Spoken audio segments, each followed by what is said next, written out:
August 8 ഇന്നു മുതൽ കുറച്ച് ദിവസത്തേക്ക് കൃത്യം പറഞ്ഞാൽ ഓഗസ്റ്റ് 18 വരെ ഞങ്ങളുടെ കമ്പനിയൊക്കെ ലീവാണ്. ഞങ്ങൾ രണ്ടുപേരോട് ഒന്നിച്ച് വർക്ക് കഴിഞ്ഞിട്ട് ലാസ്റ്റ് ദിവസമല്ലേ എന്തെങ്കിലും കഴിച്ചിട്ട് പോവാന്ന് പറഞ്ഞു മഗ്ഡിയിലേക്ക് പോയതാണ്.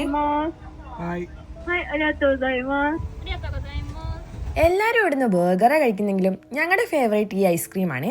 ഐസ്ക്രീം അല്ല, സോഫ്റ്റ് സെർവ്. ഇത് മെഷീൻ ഉണ്ടാക്കുന്ന സോഫ്റ്റ് ആൻഡ് മിൽക്കി ആയിട്ടുള്ള ഒരു ഐസ്ക്രീമാണ്. ഇതാ എൻ്റെ കയ്യിൽ വേറെ സാധനങ്ങളുണ്ട്, ഞങ്ങളുടെ കമ്പനിയിൽ നിന്ന് കിട്ടിയതാ.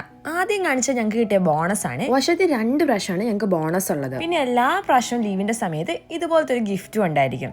സാധാരണ ഞാനത് തുറന്നു നോക്കാറില്ല, അടുത്തുള്ള ഏതെങ്കിലും ജാപ്പനീസ് നെയ്ബർക്ക് കൊടുക്കാറാണുള്ളത്. ഈ പ്രാവശ്യം ഞങ്ങൾക്ക് കിട്ടിയിട്ടുള്ളത് സാരു കിഷിമൻ എന്ന് പറഞ്ഞ നഗോയ ഏരിയയിലൊക്കെ കുറച്ച് ഫേമസ് ആയിട്ടുള്ള ഒരു നൂഡിൽസ് ആണ്. ഇത് നമ്മുടെ ഊദോൺ പോലത്തെയാണ്, പക്ഷെ കുറച്ചും കൂടെ പരന്നിട്ടുള്ള ടൈപ്പാണ്. ഇത് അതിന്റെ കൂടെ മുക്കി കഴിക്കാനുള്ള സോസ് ആണ്. എന്തായാലും ഈ പ്രാവശ്യം ഒരെണ്ണമെങ്കിലും ഉണ്ടാക്കി നോക്കാവേ. എന്താണ് നിങ്ങളുടെ അഭിപ്രായം?